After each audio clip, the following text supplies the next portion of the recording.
We do begin with that breaking news. This happening in South Wichita, where we know a young child has been hospitalized. A heavy police presence seen there for much of the day. That presence also included the Wichita Bomb Squad. Thomas Lynch live at the scene right now. And Thomas, we've seen some changes here within the last hour.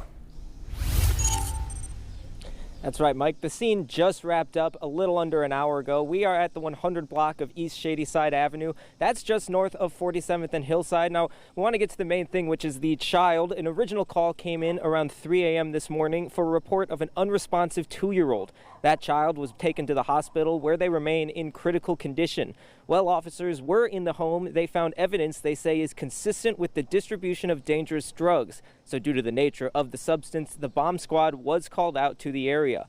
There were also 2 other kids in the home. They are now placed into protective custody. Police tell us they're working to figure out more about this scene. We'll make sure to update you as we learn more. Live in Wichita, Thomas Lynch, 12 News.